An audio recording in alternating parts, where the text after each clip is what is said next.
I wanna take you for a ride.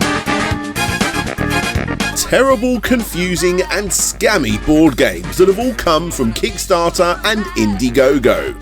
That's the topic of today's video. Looking back at the 100 plus Kickscammer videos and finding the absolute worst board game related Kickstarters to have ever existed. And boy oh boy, do we have a lot of them. We'll be covering board games that stole their IP, we'll be covering board games that tried to trick people with fake campaign videos, and we'll be covering Kickstarters that were cancelled due to the most obscure reasons imaginable in this 5 board game Kickstarter scam projects. Welcome to Slope's Game Room. Click that like and subscribe button if you haven't done so already, but for now, let's get into the first one.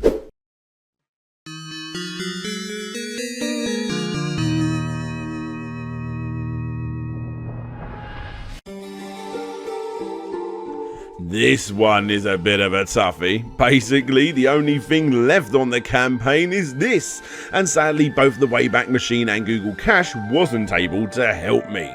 However, by looking at several other websites, I was able to pull together enough information regarding one of the most blatant obvious rip-offs I have ever seen in the campaign's short 5-day life. So, you know what this one's ripping off, right? Jumanji. Come on, say it with me. Jumanji. Yes, Jumanji.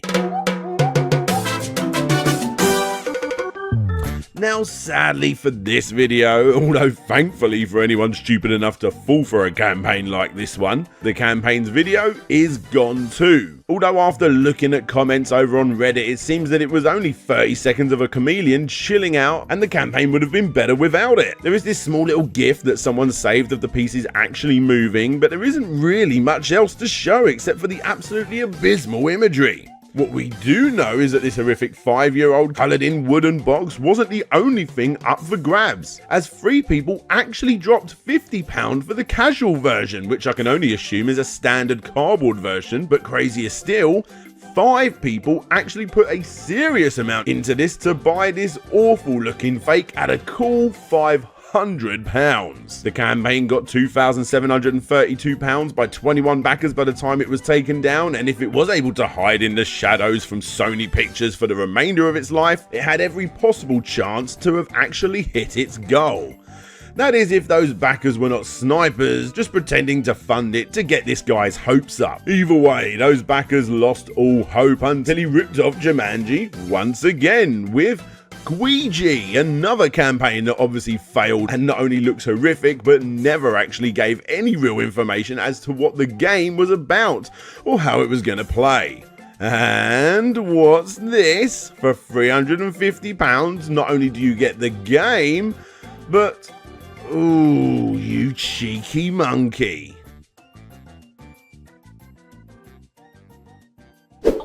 As you can see, it's pretty easy to steal money from the innocent, and as you're about to see, some people manage to steal a whole lot more. But before we get into that, thanks to this video's sponsor Surfshark, you can be safe in the knowledge knowing that at least your IP is going to be hidden from prying eyes. So, how does this work? Let's say you go on an unsecured website to crowdfund something, you're going to be having a bad time, right? Well, maybe.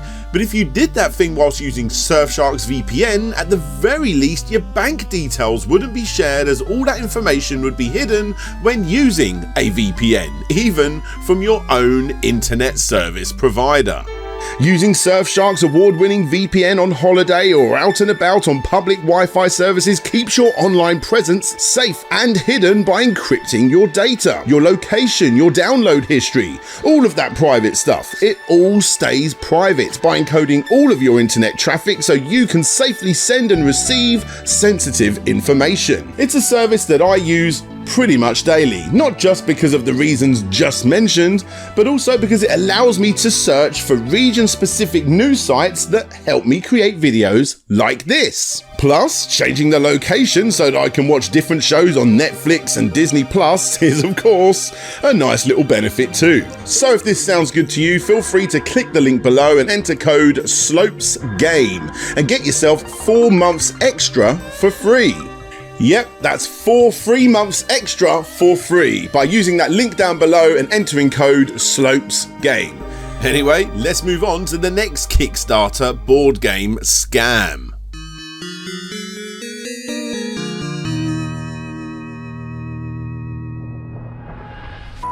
Now, on its first day, it pulled in $43,260 towards its $50,000 target, and it had 60 days to hit said target. In other words, it was likely going to be hitting $500,000 at the very least. As the Harry Potter score plays over the campaign video, you see the pieces move freely about the board, as if by magic, as it appears that the board is playing against itself, except of course, it isn't. But more on that in a bit. It shows off more details regarding its magnets that are hidden inside, its auto-correction, and you can even move multiple pieces at once. What? You don't believe me? Then why not check out these definitely not over-exaggerated and definitely not actors' opinion on the Regium E electronic automatic board. It's absolutely amazing, stunning, revolutionary, simply awesome. And I love the design. She's talking about Regium, right? Regardless, this is something that chess fans have wanted for a really, really long time. An automatic chessboard that can play against you freely in real time. Now, of course, chessboards like this already exist and chess enthusiasts have purchased them in droves. Milton Bradley's Chess Master came out in the 1980s and, although amazing at the time, was a tad clunky and rather loud.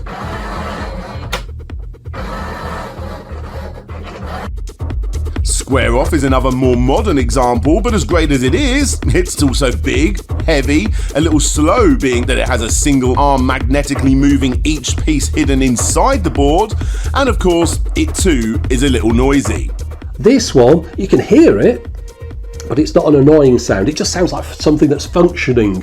It doesn't sound like something that's grinding away. Well, okay, it's hardly noisy at all. Either way, Regium's automatic chessboard knocks all of these minor criticisms out of the park. It's lightweight, it's smooth, it's fast, it's completely silent, and best of all, it's totally not a big fat lie. The campaign was being run by a guy called Angel Delgado, a Mensa member engineer, which basically means he's super smart. And as the campaign video progresses, Angel performs a demonstration of playing the game live with a friend across the world. It truly is quite an impressive thing to witness, even if chess isn't your thing. Like chess, you've got to see this. Let's play.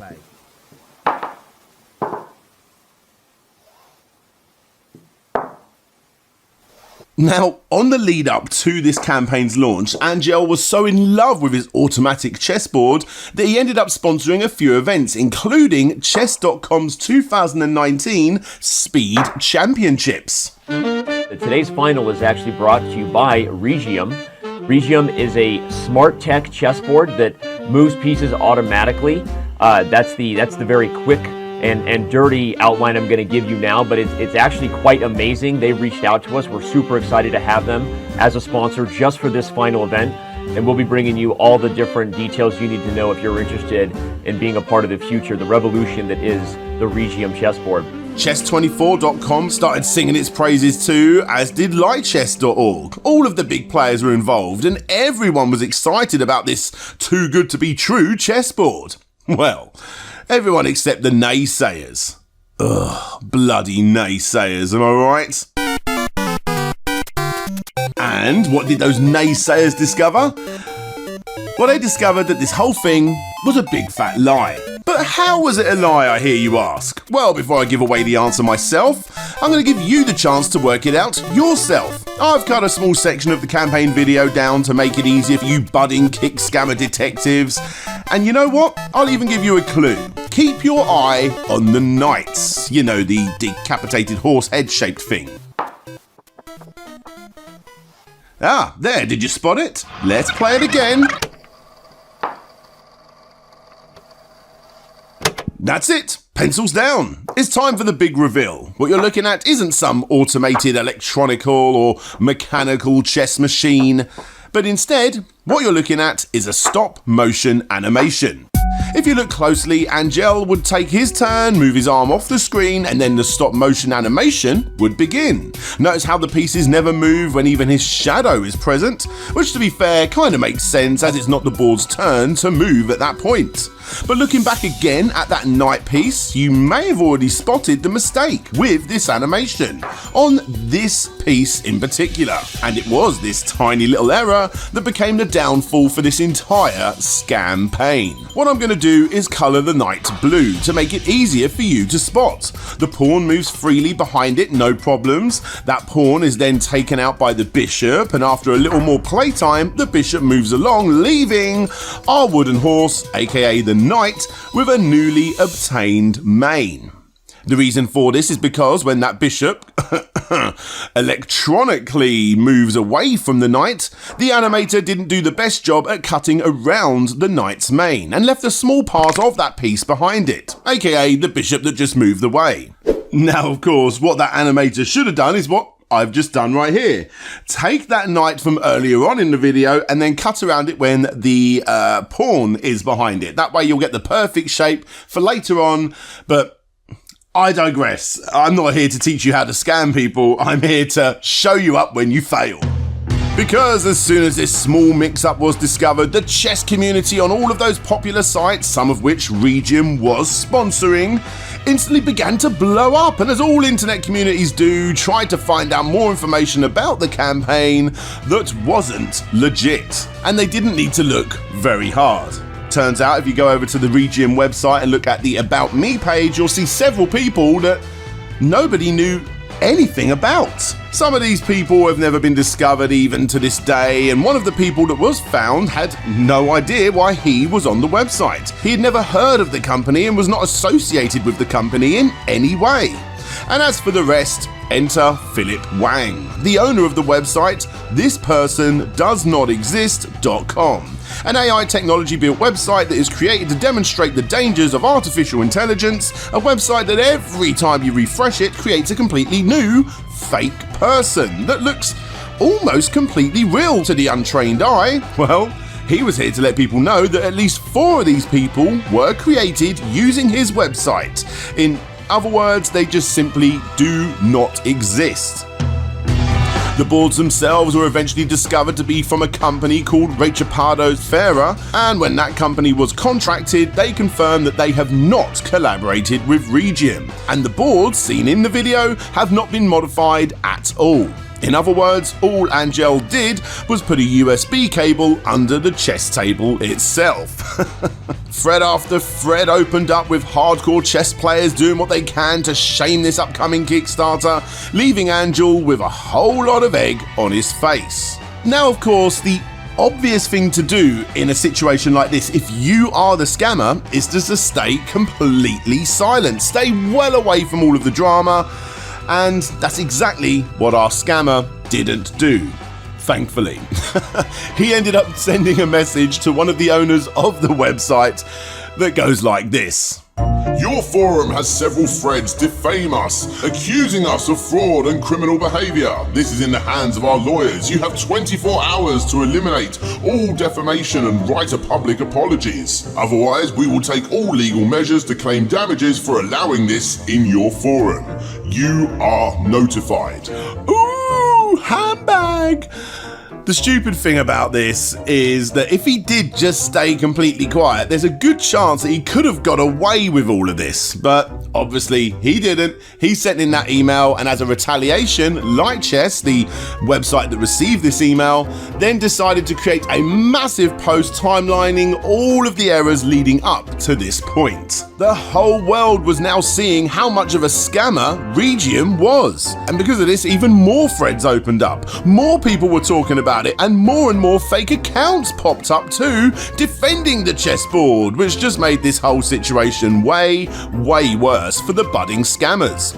It even resulted in an expertly created parody video getting made shaming the company, and then some. And then eventually both Chess and Chess24 ended up releasing their own statements that basically acted as a timeline series of events too, calling out the company even more. Which finally brings us to the launch of the Kickstarter Kickstarter. I wanna take you for a ride. Yes, it made that decent amount of money we spoke about at the beginning of the video, but just imagine how much it could have got. It almost reached its target in one day by budding chess enthusiasts that somehow had missed all of this commotion leading up to the campaign. Thankfully, it didn't last, as every day after it lost more and more as the chess community came in thick and fast to put down $1 pledges and warn the backers of this company's wrongdoings. The end result was that Kickstarter stepped in and cancelled the Kickstarter right near the beginning of its life, leaving the company with no other choice but to ask for donations on their own website. They may no longer have the most popular crowdfunding website in the world behind them, but they do have a mailing list from said website of at least a few people that may not know about all of these issues. They sent out that email with claims that yet another campaign was run in Japan, and it was wildly successful. Which is strange because, one, people in Japan don't tend to play chess, and two, this wildly successful Japanese crowdfunding campaign, no one's ever found it.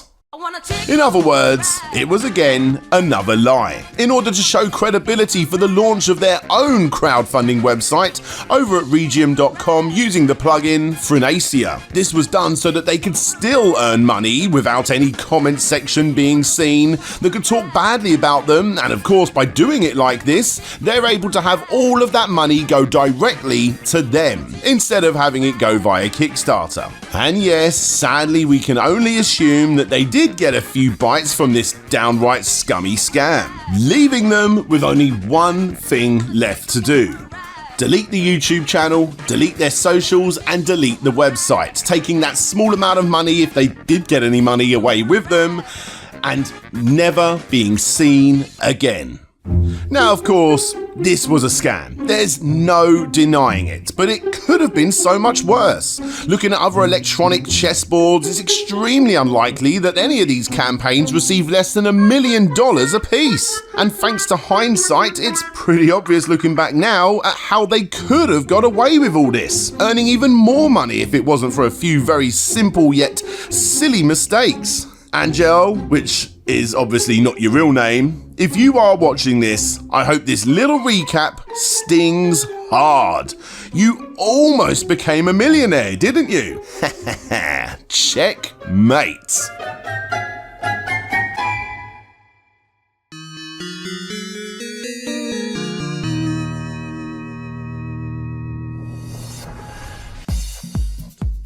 Okay, so I'm going to talk about a particular project that really will split my audience right down the middle. Finding projects with this much baggage very rarely comes along. Projects that actually get funded and projects that actually, although, fairly delayed in this instance, actually get shipped out too. On the surface, everything seems relatively fine, but behind the scenes of Upstart, it's anything but. So yeah, this is the story of Upstart, the board game. Upstart was a board game all about the struggles of starting your own business. It needed $35,000 and it got $35,788 by 204 backers. In all honesty, the board game looked fairly cheap to make. $40 isn't exactly a hell of a lot to fork out for something like this, and the campaign owners, although they did suffer delays, like I said, which they were a little hazy about, did in fact reply to plenty of commenters and stayed active with a good amount of updates. So, again, what's the problem here? Surely it's not just a few delays, right? Well, kind of. You see, for the company's 19th update, during the send out of what I can only assume are the rest of the backers' rewards, they explained exactly why these delays occurred. You see, after you go live with a campaign during all your busy promotion that you've been planning for months, you'll get absolutely inundated with companies offering up their marketing services to help you along your journey in exchange for a small percentage of the final fee, of course. This may seem pretty shady, but for some, it's actually an essential part of the crowdfunding process. Get the right company involved with your awesome idea and it could be a pretty rewarding collaboration. Richard and Ina, the creators of this project, knew they needed some help, and before they even started, they reached out to the Woodshed agency, formulated a marketing plan and got to work. Now apparently this plan was actually quite in-depth for such a simple looking board game. There was tours being made across America, ideas of how to boost the couple's social media presence, you know, all that good stuff. However, in that final post it details all of the issues. Turns out, just before the campaign was going to go live, we're talking within only a couple of weeks, the Hong Kong bank account that the owners needed was actually going to take a good month or so to set up. So they made an arrangement with the marketing company to let them receive the final money instead and then transfer the money back to the owners once it's all done, removing the marketing company's agreed 10%, of course. Ugh. Yeah, you see where this one's going, right? Well, when the campaign finally did hit its goal, the marketing company with all of the funds just stopped replying to messages to the owners and obviously didn't transfer the money over. Obviously, those 204 backers were oblivious to all of this, and to the owners' credit, they still, like I said, managed to make the game, and from what I can tell, actually shipped it out to all of the backers, and they did it with their own money. However, when that was all done, enough was enough, and that's when this post was made. But surprisingly, that's not the end of the story. You see, after this post got made, angry backers that felt sorry for the creators went over to the marketing company's Facebook page and bombarded them with threats and angry messages, which forced the marketing company to give their side of the story. They did kind of admit to being a little bit crappy. They admitted that they shouldn't have let the creators call the shots, and they admitted that they shouldn't have accepted the funds in the first place. The money was still with them, and from what I can tell, it still hasn't been handed over. Why? Well, according to this company, the campaign actually wasn't a success. It was very apparent early on that the campaign was not going to be hitting its goal. They worked together to get what they could, but there was no saving this campaign. Well, that was until the owners got hold of all of their friends and family to fill in the deficit, which was $19,101. And when the campaign completed, all of those backers became dropped backers. In other words, they didn't have enough money in their bank accounts or the cards were stolen, meaning that out of the $35,788 that the campaign owners should have got, minus Kickstarter fees of course, they actually only ended up getting $16,687.01. Take the marketing company's 10%, which could be anything between 1.5 to 3.5, and the Facebook advertisement money, which resulted in $3,699, and on top of this, because the company took the money in, which they shouldn't have done, they would have also had to pay tax on it too, which basically leaves only $4,000 to $9,000, depending on if you take the fake pledges into account, for a project which actually looked to have taken over $35,000. But why didn't they just hand over the measly 4K that was left? Well, that's the next issue. Even though we know that the board game was shipped, at the time it was likely that it wouldn't. If the backers eventually demanded refunds, that money would be coming from the marketing department's account and not the creators' account. What a mess. The creators did reply to this blog and owned up to some of the stuff while arguing others. The creators have obviously not been 100% honest with the backers, but at the same time, if only that marketing company had stayed in touch from the get-go, then perhaps this whole thing wouldn't have gone public. Thankfully, the backers in this instance are not the ones that took the hit, but instead it was the people behind it. Who's to blame? Well, what do you think? Let me know down below.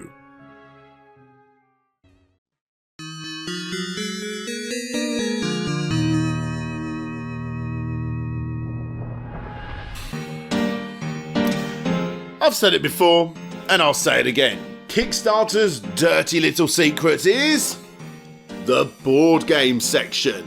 Not only has this section released some of my favourite projects to date, but also some of the nicest backers too. I think it goes without saying that these guys, myself included, are a tad more niche and willing to not only back these projects but also give a little bit of advice when needed. I love it when good board games are funded on Kickstarter, and whenever a certain campaign owner gets into a bit of bother trying to manufacture certain elements of their game or simply get a little behind on shipments, you can be damn sure that there will be a hardcore but dedicated group of people that are willing to help. Of course, some campaign owners may be a little bit too proud to take that advice, but for the most part, it's a learning situation for all. and quite often you'll find a project do so well that they come back again and again and again, treating the platform like some kind of storefront and earning absurd amounts of money in the process due to the fact that they have mastered the stretch goals, social media advertising, and of course they now have a humongous free mailing list of backers that are all going to get updates informing them to check out their new product every time they make a new product. As stated, board games are Kickstarter's dirty little secret. But what about the campaigns out there that definitely do not follow the rules, they do not take the advice, and they definitely do not deliver? Here we have Star Colonies, a game that not only has a primary school-made video, I mean, seriously guys, if you don't have the skills, pay the bills and get it done properly, what is this? But of course, it also has just a little bit of copyright infringement too, because, I mean, of course it does. You got images taken from random astrophysics blogs. I mean, the campaign video itself is pretty much completely full of stolen artwork. Seriously, grabbing literally every scene and chucking them into Google gives you results on almost every single frame of this video. You got Halo concept art, you got some Kerbal Space Program artwork. Apparently you've got some Elite artwork stolen in there too, but I was unable to find that one. Drop me a link over in my Discord if you guys managed to find it. And of course, you've got plenty of Star Wars nabbed assets too, like Admiral Wolf Yularen from the Star Wars RPG Clone Wars campaign guide, and front and centre, you also have the X-70B Phantom ship from Star Wars The Old Republic. Thankfully, the game itself is original, right? Not exactly. In fact, not at all. It's an ever so slight reworking of an already released game called Star Realms, down to the last details. A cutter is a cutter, a dreadnought is a dreadnought, and well, to be fair, the heavy cruiser is now a heavy cruiser. Fair play, fair play. The guy got called out on this non-stop in several Facebook board game groups where he was posting his campaign constantly for promotional reasons, and he actually got quite upset about it all, claiming that this was all just placeholder artwork, and no matter how many times he tried, free in case you was wondering, he failed, he failed, he failed. Damn, he really wanted people to play this game, didn't he? If only there was a way to do so. Oh yeah, there is a way to do so. Just by Star Realm.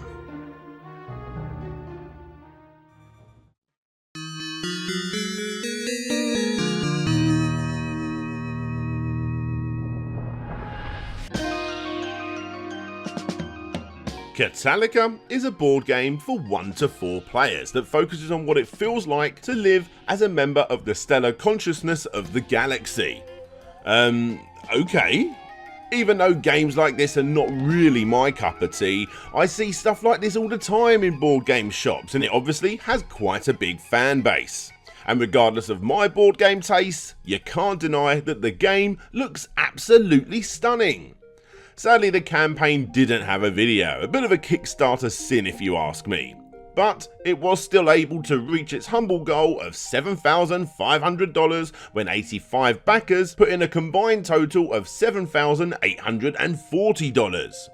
You had backers pledging $35 for the prototype, $50 for the entry level game, $70 to get loads of Kickstarter exclusives, and of course, several other tiers leading up to $200 for varnished box versions and retail combo packs. All in all, not that bad. And on August the 19th, 2011, the campaign ended with backers and creators happy as Larry. Hello, you. Updates at first were quite frequent, short but sweet, mini updates talking about playtesting and computer layouts, and then, on September the 22nd, she gave another update saying that the game was in fact ahead of schedule. And then the updates started to slow down a little. But backers were okay, good old Molly did explain herself, and from my own personal experience, these things happen from time to time. After a couple more updates on June the 4th, 2012, after building up the hopes of all backers with positive playtestings and constant artwork examples, we got this. Update. Ever since about December, I've been harassed by a voice that is claiming to be the sun. and it's been attacking me and harassing me almost every hour of the day. Yep, the first and probably last time ever on Kickscammers that a project didn't fail because it ran out of money or the creator ran away with your money. Oh no, no, no. The reason this game sort of failed is because of that bastard up there. The voice said that the Sun didn't want you to publish Calica because it wants to be almost exactly like Calica, but it kept it all a secret. If you publish your game, it's going to let people in on too many secrets. Paraphrasing, of course. My response, the giant glowing mass of hydrogen that lights up our entire planet with heat and colour, wants to remain a secret. Seems a bit like a pipe dream for me. Besides, there have already been a few different galactic themed video games and at least one other board game that have all gotten rather popular, so I really don't understand why the Sun is supposedly obsessing over the details in this game specifically. The voice won't tell me what it is that I'm supposed to change or remove because apparently that would give too much away. This is all rather strange to me and hard to believe. I could go on and on with this. Obviously Molly has a mental illness, and let's be honest, if something as big as the bloody Sun was telling you not to release a board game and for whatever reason you believed it, then you're probably not gonna do it, are you? Now, you gotta give respect to the board game community. After such a questionable update as this, not one of her backers retaliated in a nasty way. But instead, the comment section is actually full of people trying to not only help complete the game, but also give advice on Molly's mental state. And it was thanks to this that the bloody Sun started to ease off, and updates related to the board game began again. And then, on January the 19th, 2013, we got another update that was even more bizarre than the last one. The spiritual side of this has been calming down a lot in the last month or two, as we've been working through some of the more complex details behind the spiritual plasma attacks that have been trying to destroy me since 2008. For anyone that is concerned about the game is finished. The supplies are 95% bought, it's all in climate control storage, and I'm just waiting for the opportunity to print up the cards, which is something I couldn't do because of the harassment. Basically, the US Navy have been putting up transmitter systems all over the place to control the plasma transition, so that I can try to use information as a weapon. Apparently I recorded some things in my game that were a reference to Navy weapons without knowing that, and so I became one of their targets. Ah, come on, first the Sun and now the US Navy? Again, the comment section were quite nice to poor old Molly, suggesting that she should get professional help. Sadly though, it didn't look like she was gonna get any. Molly became homeless, her bike trailer was apparently stolen, her intersexual lifestyle was causing quite a bit of a stir, not only in the various religious communities, but also, weirdly enough, items made of iron. So she decided to move 2,000 miles away to set her life in order once again. Molly ended up moving into a disabled housing apartment due to a vehicle accident that she had 10 years ago in 2003, and eventually started to get everything up and running again to eventually get that game shipped. July 29th, 2015 was the final update. Apparently there was an issue with the postage and it's costing Molly quite a bit more to get each one sent out. However, at least some of those 85 did in fact get their board games from what I can tell. Sadly though, not all of them.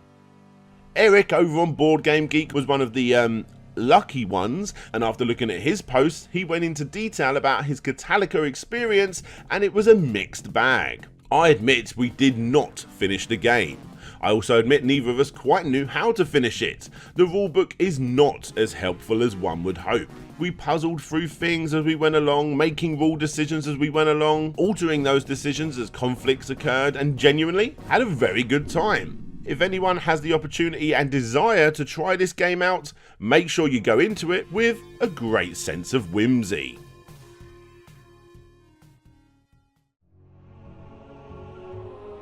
Calica has since become quite the infamous game. Very few complete copies actually exist and plenty of people want to try it out. Sadly, Molly has gone completely mute, and although I do hold hope that all of those 85 backers will get their game, at this point, several years later, I doubt it. Think what you want of Molly, and I'm sure there'll be plenty of varied opinions in the comments, but in my opinion, she never set out to be a scammer, and although her DeviantArt page, which featured not only a print and play copy of the game and probably more interestingly a journal of her experiences with the Sun and US Navy, has now sadly been deleted, I do feel sorry for her. Hopefully she raises the funds to send out the remaining board games. Hopefully her second project, called Eternal War of the Candy Realms, which by the way was going to be given for free to every one of her backers, also gets released. But most of all, hopefully she gets the help she needs. Spoiler alert, she doesn't. After finding her Facebook page, I can't even explain what Molly is going on about in her one-way arguments about the sun, plant life, UV rays, gender trials and skin colour dominance. So I decided to reach out and I got a response. In a nutshell, there's way too much to show you guys here in this video. So if you want to see the full unedited conversation between me and Molly, go check the link in the description. Basically, she goes on to explain that the game was finished, it got sent out to a few backers, as we already know, and she was overall very happy with the game, but does see flaws with the design. Something she could have done better, and she's taken what she's learned from that game to work on that other game I previously mentioned, Eternal War of the Candy Realms. However, she said she's not going to kickstart it as she felt too attacked and harassed by racist and sexist blacks who apparently can't handle a woman with opinions and ideas. This is a common theme between mine and Molly's conversation.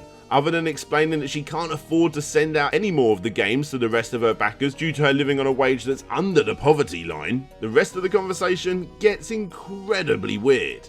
It was just an endless stream of people who didn't even buy the game attacking me and harassing me for what? Wanting equality as a female by refusing to cut my dick off? I believe gender is fucked up and I refuse to... I'm talking over this because, well, like I said, you can read this conversation between us in the comments. But basically all you need to know is at the end of our little conversation that was basically going round and round in circles, I asked, Molly, I think it's best we end it here. I really hope you get the help you need and I wish you all the best. Is there anything you would like to say to your backers or viewers of my video? In which I got no response. Sorry backers of Calica, at this point it doesn't look like you're gonna get your game.